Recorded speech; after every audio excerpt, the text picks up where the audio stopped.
GMRC1. Second Periodical Test. Matatag curriculum-based. Panuto. Basahin ng mabuti ang mga tanong. At bilugan ang letra ng tamang sagot. Number 1. Ano ang maaaring mangyari kapag lagi kang malinis? A. B. C. D.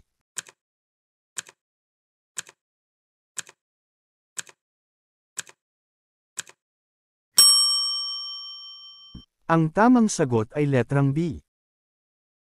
Number 2. Bakit mahalaga ang pagsunod sa mga gabay ng pamilya sa kalinisan? A. Dahil ito ay nakabubuti sa kalusugan. B. Dahil ito ay masarap gawin.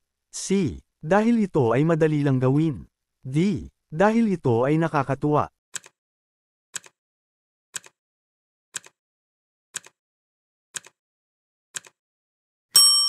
Ang tamang sagot ay letrang A. Dahil ito ay nakabubuti sa kalusugan. Number 3. Ano ang epekto ng palaging pagsunod sa kalinisan? A. B. C. D.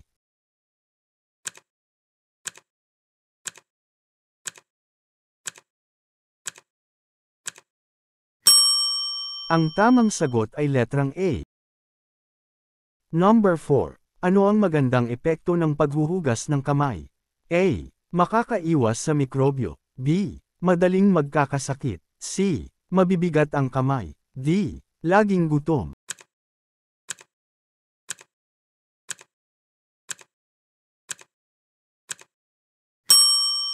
Ang tamang sagot ay letrang A. Makakaiwas sa mikrobyo. Number 5. Alin ang ginagamit sa paglilinis ng katawan? A. B. C.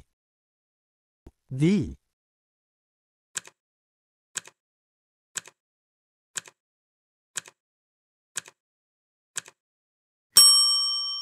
Tamang sagot ay letrang A. Number 6. Ano ang dapat gawin bago kumain? A. B. C. D.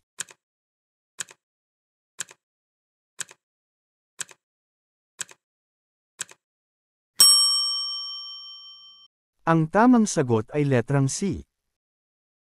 Number 7. Kailan ka dapat maligo? A. Araw-araw. B. Buwan-buwan. C. Tuwing gabi lang. D. Kung gusto lang.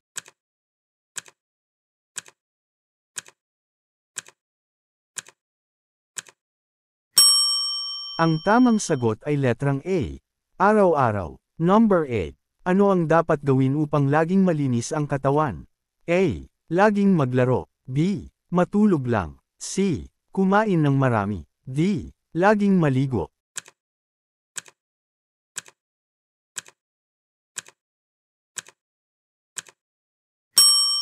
Ang tamang sagot ay letrang D.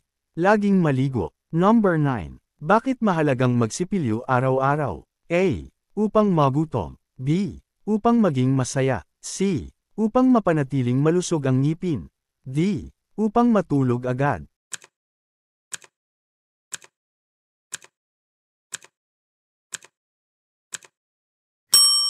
Ang tamang sagot ay letrang C. Upang mapanatiling malusog ang ngipin. Number 10. Paano ipinakikita ang kalinisan? A. Sa pag-iyak. B. Sa pagpapakita ng respeto. C. Sa pagsusuot ng malinis na damit. D. Sa hindi pagsunod.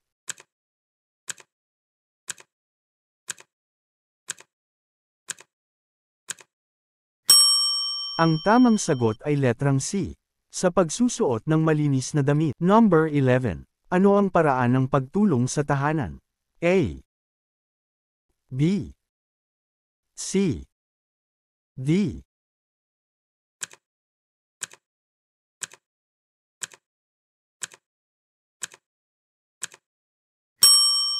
Ang tamang sagot ay letrang B. Number 12. Alin ang gawain na makatutulong sa pamilya? A. Pag-iingay sa gabi. B. Pagpapakalat ng basura. C. Pagkakalat ng mga gamit. D. Paglalakad ng alagang hayop.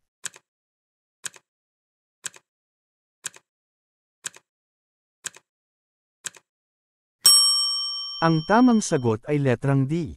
Paglalakad ng alagang hayop. Number 13. Ano ang magandang dulot ng pagtulong sa gawain sa bahay? A. Mas magiging malungkot ang tahanan. B. Mas magiging magulo ang tahanan. C. Mas magiging madumi ang tahanan. D. Mas magiging maayos ang tahanan.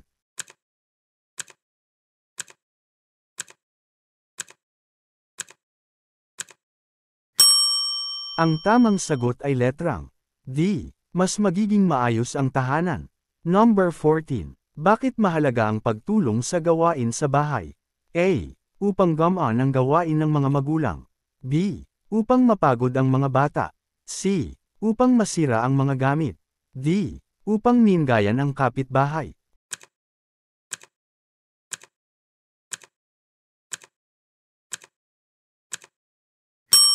Ang tamang sagot ay letrang A. Upang gamaan ang gawain ng mga magulang. Number 15. Ano ang dapat gawin upang makatulong sa bahay? A. Mag-iwan ng kalat. B. Man-ayra ng gamit. C. Magligpit ng laruan. D. Magtakbo sa bahay.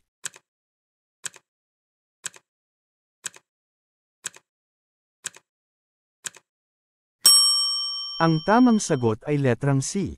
Magligpit ng laruan. Number 16. Paano maipakikita ang tulong sa magulang? A. Pagputol ng halaman. B. Pagsira ng halaman. C. Pagdilig ng halaman. D. Pagtanggal ng bulaklak.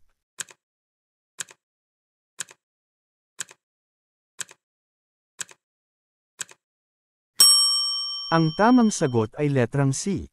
Pagdilig ng halaman. Number 17. Paano ka makatutulong sa nakatatanda?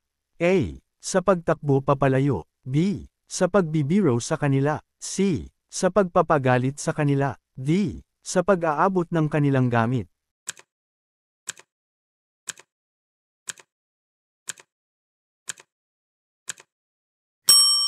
Ang tamang sagot ay letrang D.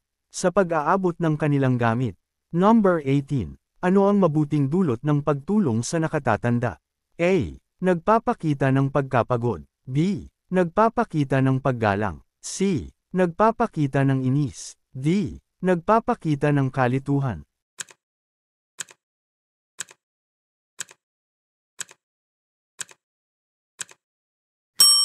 Ang tamang sagot ay letrang B. Nagpapakita ng paggalang. Number 19. Paano makikilahok sa panalangin ng pamilya? A. Sa pag-alis sa kwarto. B. Sa ting time na panalangin. C. Sa pagpapatawa. D. Sa pagtakbo.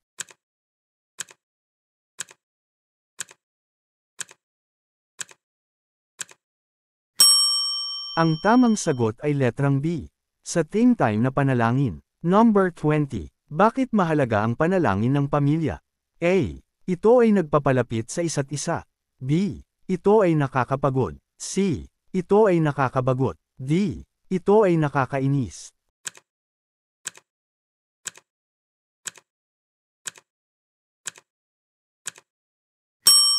Ang tamang sagot ay letrang A. Ito ay nagpapalapit sa isa't isa. Number 21. Ano ang magandang epekto ng pagdarasal ng sabay-sabay? A. Nagkakaisa ang pamilya. B. Nagiging tamad ang pamilya. C. Nagiging abala ang pamilya. D. Nagkakagalit ang pamilya.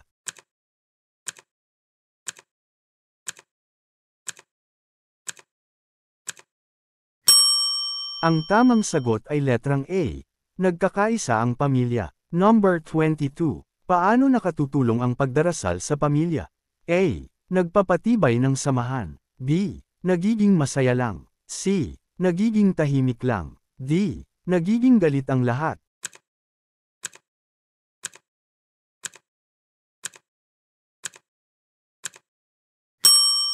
Ang tamang sagot ay letrang A. Nagpapatibay ng samahan. Number 23. Ano ang nakikita sa pamilya kapag sila ay nagdarasal? A.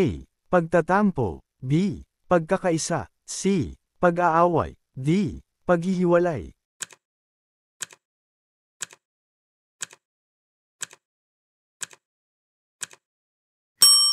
Ang tamang sagot ay letrang B. Pagkakaisa. Number 24. Paano natutulungan ng dasal ang samahan ng pamilya? A. Nagpapaaway sa bawat isa. B. Nagpapahirap ito sa isa't isa. C. Nagpapatibay ito ng loob. D. Nagpapaalis ng miyembro.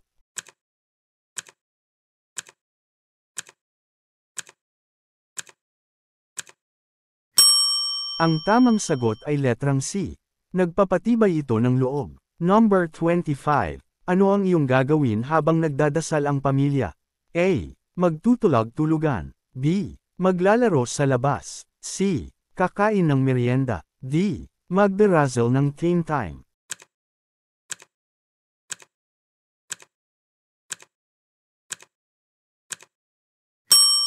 Ang tamang sagot ay letrang D.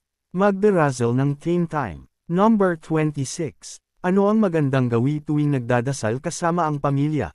A. Makinig ng mabuti. B. Magtakbo sa paligid. C. Manood ng telebisyon. D. Umalis sa silid.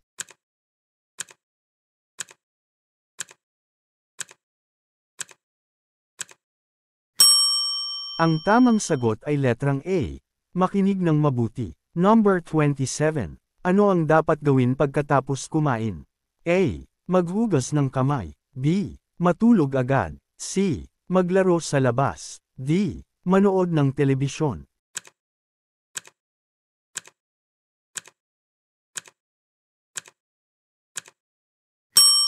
Ang tamang sagot ay letrang A. Maghugas ng kamay. Number 28. Paano ipinakikita ang pagiging malinis? A. Sa hindi pagsunod sa magulang. B. Sa pagtulog maghapon. C. Sa pagligpit ng mga laruan. D. Sa pagpapakalat ng kalat.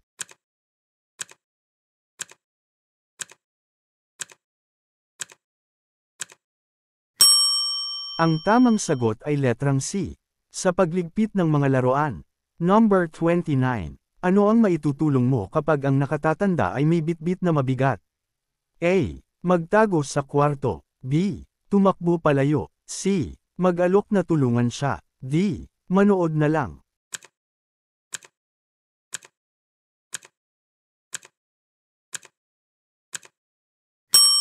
Ang tamang sagot ay letrang C.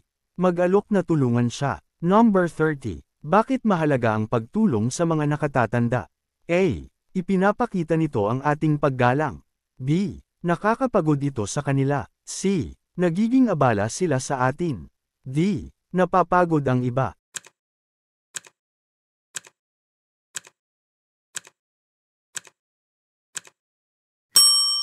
Ang tamang sagot ay letrang A.